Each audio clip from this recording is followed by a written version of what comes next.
Hey, what's up? It's Mike Thomas. Just expressing my opinion on the Mike Brown situation here. And I hope that our nation becomes a better nation by looking at this Mike Brown situation, because he was a young man who was on his way to college that did not have a weapon, that was gunned down in the streets.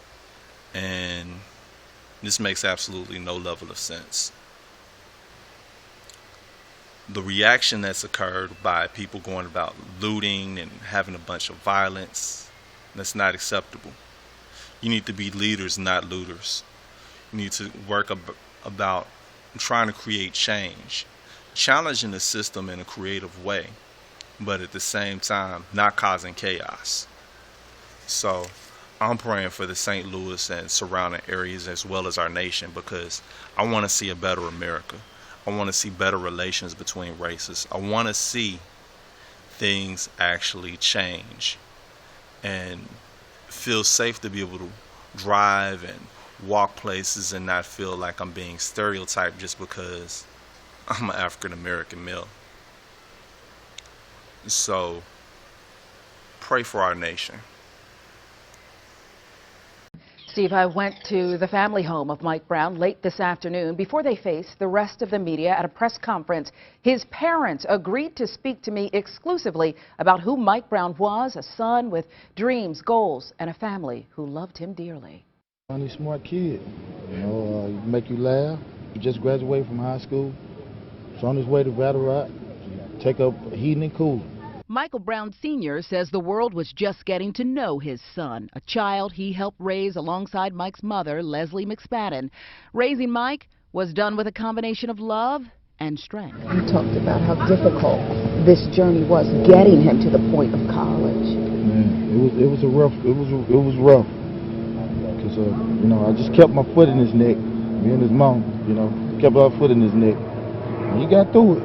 Now, two parents grieving, desperate for answers, are troubled by so much of what they see. Are you concerned that he's been forgotten in some of this? Yes.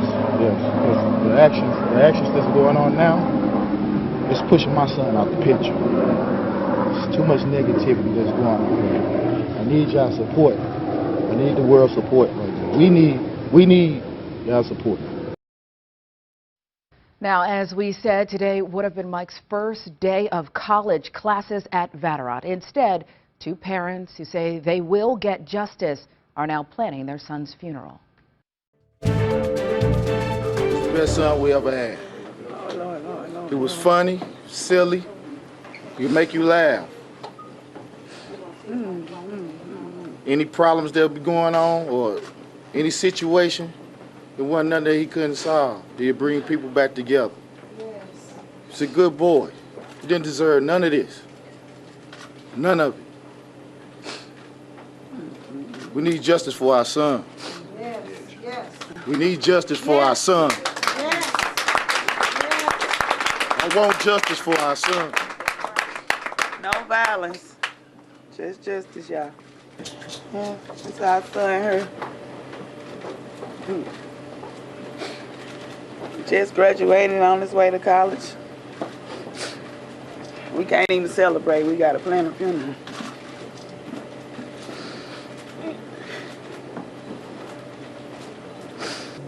That's my firstborn son.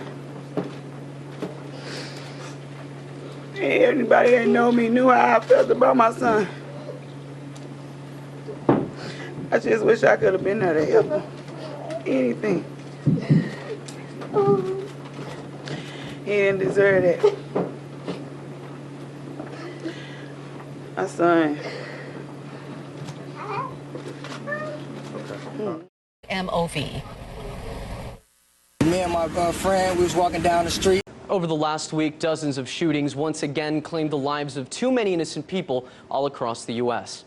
As seems to be a regular occurrence in urban America, deadly shootings fill a constant news stream in places like Chicago, New Orleans, and other major U.S. cities. But there was one story in particular that garnered more anger and outrage than usual: the death of 18-year-old Michael Brown of St. Louis, Missouri. See, according to eyewitness accounts, Brown was walking down the street with a friend when an officer in a patrol car approached the two teens. Shots broke out following a verbal confrontation, and moments later, Michael Brown lay dead, unarmed, in the middle of the street. A witness to the event recalled that, quote, "They shot him and he fell. He put his arms up to let them know he was compliant and that he was unarmed, and they shot him twice more, and he fell to the ground and died." This photograph, showing Brown's lifeless body lying face down in a pool of blood, has since gone viral. Not only because officers didn't even bother to cover the teen with a sheet, but left him in the middle of the road for as many as 4 hours in plain sight of neighbors and onlookers. Residents, however, didn't take quietly to the matter and quickly mobilized into protests over the shooting, calling for the, quote, "killer cops to go."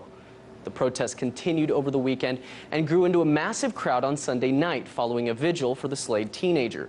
Police responded by sending an estimated 100 police cars to the scene, which is apparently the common response these days when citizens are collectively calling for accountability.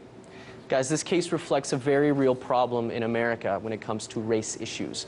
The fact that in 2014, police will instantly associate blackness with criminality. And much of the media is doing nothing more than perpetuating that same ridiculous stereotype. Check this out.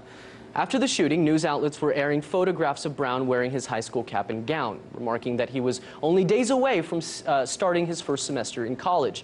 But by the time more outlets picked up the story, this photo was circulating around, showing Brown in a sports jersey and suggesting that the boy might have been a gangbanger. Unsurprisingly, in response to this blatant race baiting that the news media uses to drive their narrative, the Twitter community came up with the hashtag #IfTheyGunnedMeDown, posting pictures of themselves on social media and asking which picture the news media would likely use if they were gunned down by police. In this tweet, Ben Valence asked if the media would portray her as a gangbanger or a classy lady.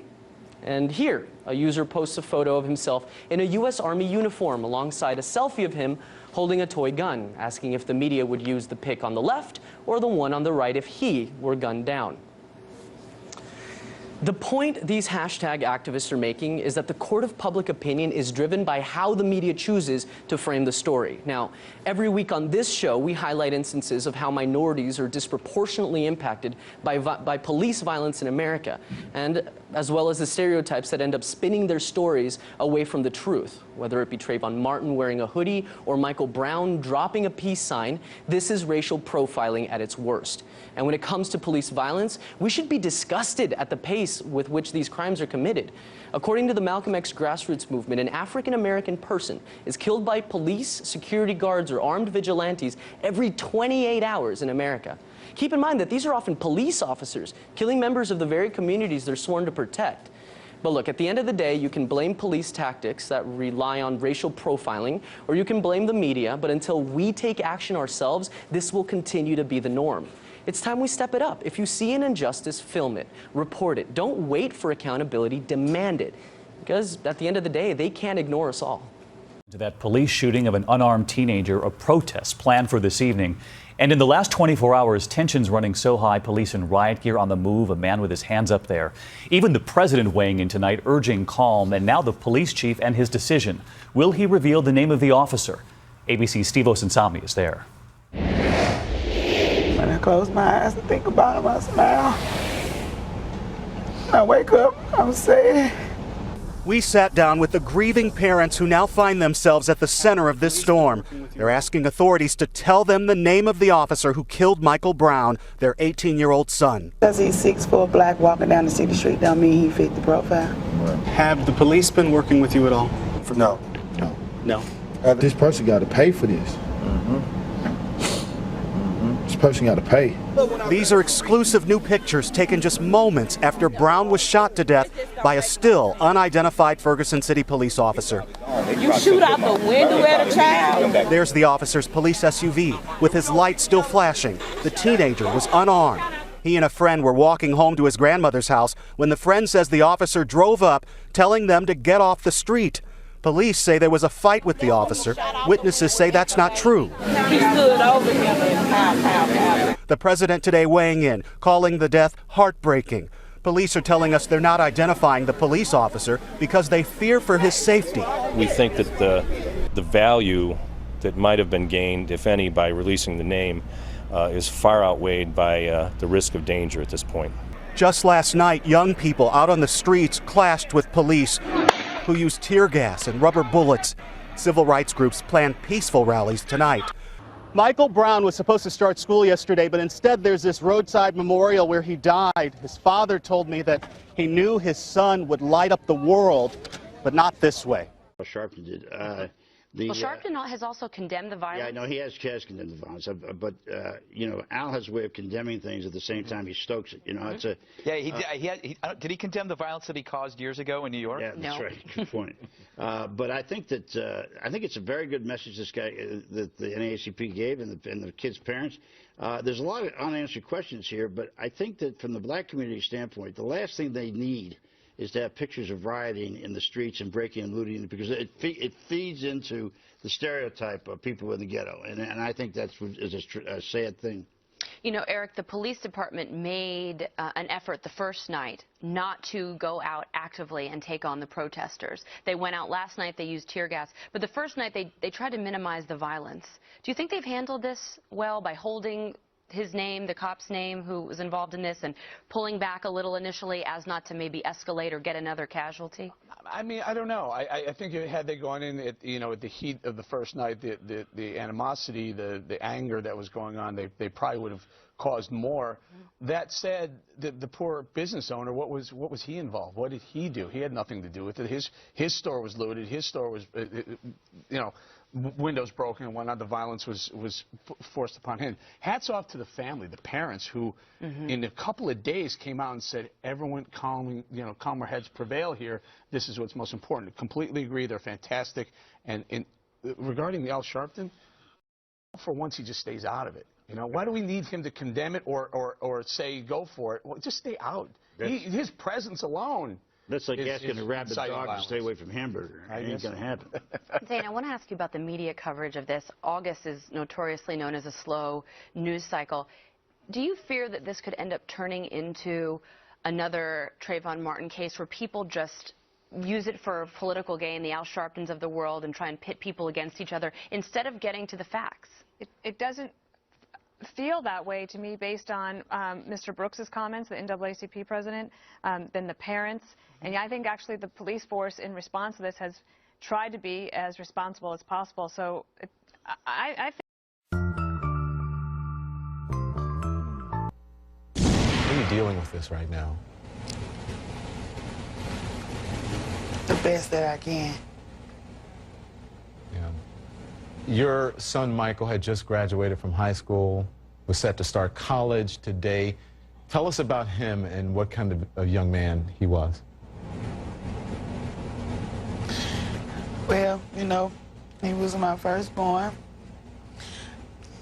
Sweet, loving, dedicated. He worked hard to get through high school, and we were so proud of him. And for him to start a new journey going to college, we was even more proud of him. And he was just spending the summer at his grandmother's house. Never did we think we'd be planning a funeral. We was waiting on his first day of school. And they robbed us of that. They took one of my best friends. You were close. That's my son. First child I ever had. It's hard to convey a parent's agony, especially a mother's agony, for losing a child. And I thought what you said was so profound about getting him to stay in school, getting him to go to college, graduate high school and go to college, which has been a challenge. It's difficult for many African-American boys. Why did you feel the need to say that? Because it was the truth. It was the truth. And I needed them to know that people may do things and it becomes repetitive in a certain race, but we don't live like that, not our family. We feel like we can do anything and go anywhere. We're just not subject to living in the city. And like I said, just because my son is a 6'4" black male, walking down a city street does not mean he fit the profile for anything other than just walking down that street. That's all he was doing. You said He that did nothing wrong. you said that he was your best friend. My mother is my best friend. And what she would say is that you shouldn't go before I should go. Your son should not die before you die. I sadly have to say that.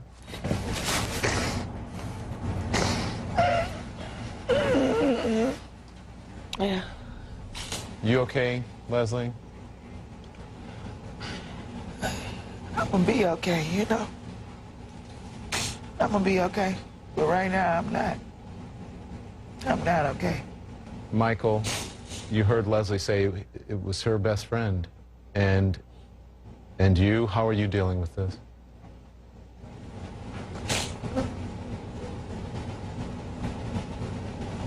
It's hard. He was my best friend too. It's hard. Not seeing him. Not talking to him on the phone. Him cracking jokes. Him just playing around being him, you know? Because I understood him, you know? It was just a bond we had, you know? I'm gonna miss all this. But I got memories in my head that will never go away. Good times. Your shirt, get through it. Your shirt says no justice. I would, as soon as that. Why are you wearing the shirt? No. Because my son don't have justice. And we don't have no peace. If he has no justice, we won't get no peace.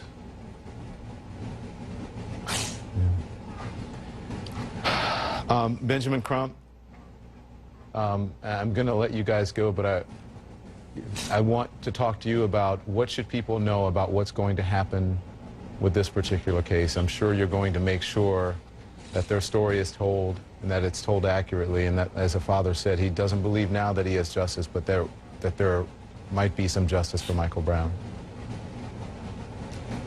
Yes, as Michael said, he will get justice. Him and Leslie have been steadfast that they will not stop until they get justice for their child. And, you know, myself and a lot of the lawyers with the National Bar Association and various other organizations are committed to making sure the people in St. Louis know that they do deserve equal justice, that they do deserve due process, and that this is not right that their son was killed on a Saturday afternoon in broad daylight, walking down the street, doing nothing wrong, just minding his business, and yet he puts his hands up and he's repeatedly shot by a police officer that's supposed to protect him. It is not justified in any circumstance. And that's why it's so hard for Leslie and it's so hard for Michael to do these interviews, but they know they have to do it because they have to get justice for their child, because in getting justice for their child, it helps change the system to say that no more is this going to happen. Yeah. Well, Michael, to you first, and then to your wife, I'm just going to say this to you. As a father, be strong.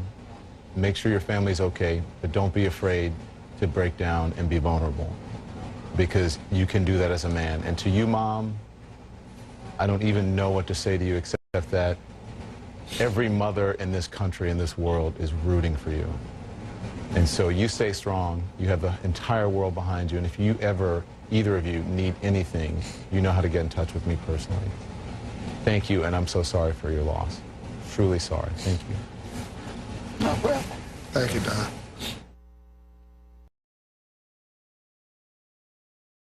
Me and my friend, we was walking down the street, in the middle of the street, and we wasn't causing any harm to nobody. We had no weapons on us at all. We just walking, having a conversation. No cars were blowing at us or honking at us like we was holding up traffic or anything like that. Now, a police officer squad car pulled up. And when he pulled up, these was his exact words. He said, "Get the F on the sidewalk." And we told the officer we was not but a minute away from our destination, and we would shortly be out the street. We was having a conversation, and he went about his way for about 1 or 2 seconds as we continued to walk, and then he reversed his truck, his car, and in a manner to where it almost hit us, and it blocked both lanes off the way he turned his car. So he pulled up on the side of us. He tried to thrust his door open, but we were so close to it that it ricocheted off us and it bounced back to him. And I guess that, got him a little upset. And at that time, he reached out the window. He didn't get out the car. He just reached his arm out the window and grabbed my friend around his neck and was trying to, as he was trying to choke my friend, and he was trying to get away, and the officer then reached out and he grabbed his arm to pull him into the car. So now it's like the officer's pulling him inside the car and he's trying to pull away. And at no time the officer said that he was going to do anything until he pulled out his weapon. His weapon was drawn and he said, "I'll shoot you," or "I'm going to shoot." And in the same moment, the first shot went off. And we looked at him, he was shot, and there was blood coming from him. And we took off running. And as we took off running, I ducked and hid for my life because I was feared for my life. And I hid by the first car that I saw. My friend, he kept running. And he told me to keep running because he feared for me too. So as he was running, the officer was trying to get out of the car. And once he got out the car, he pursued my friend, but his weapon was drawn. Now, he didn't see any weapon drawn at him or anything like that, us going for no weapon. His weapon was already drawn when he got out the car. He shot again, and once my friend felt that shot, he turned around and he put his hands in the air, and he started to get down, but the officer still approached with his weapon drawn, and he fired several more shots, and my friend died. And he went about his way for about 1 or 2 seconds as we continued to walk, and then he reversed his truck, his car, and in a manner to where it almost hit us, and it blocked both lanes off the way he turned his car. So he pulled up on the side of us. He tried to thrust his door open, but we were so close to it that it ricocheted off us and it bounced back to him. And I guess that, got him a little upset. And at that time, he reached out the window. He didn't get out the car. He just reached his arm out the window and grabbed my friend around his neck and was trying to, as he was trying to choke my friend, and he was trying to get away, and the officer then reached out and he grabbed his arm to pull him into the car. So now it's like the officer's pulling him inside the car and he's trying to pull away. And at no time the officer said that he was going to do anything until he pulled out his weapon. His weapon was drawn and he said, "I'll shoot you," or "I'm going to shoot." And in the same moment, the first shot went off. And we looked at him, he was shot, and there was blood coming from him. And we took off running. And as we took off running, I ducked and hid for my life because I was feared for my life. And as a society, what do? Do we weigh in as the boy's father? And if it were my son, I probably would have said the same thing. But he's obviously talking through an emotional prism. His son is dead. He believes probably, I know he believes, that it was an injustice, that it was done for nothing. It was a murder. And many, many African Americans believe that without knowing the facts. Do we criticize them or do we remain silent? No, I think we have to speak out and help people to understand that, yes, we feel their pain. There's, how can you possibly even understand how these parents feel? But at the same time, we also need to recognize that police are individuals too. They have feelings also. And we need to hear from this police officer. People, they are trained to shoot to kill or to shoot to stop. We need to understand, why did he decide to shoot to kill instead of shoot to stop? But I don't think right now, I don't think that's going to happen. So what you're going to do is you're going to have the one side that has suffered a terrible loss, and the other side is not going to say anything, and that's what we have to process. Now, I was going to ask you about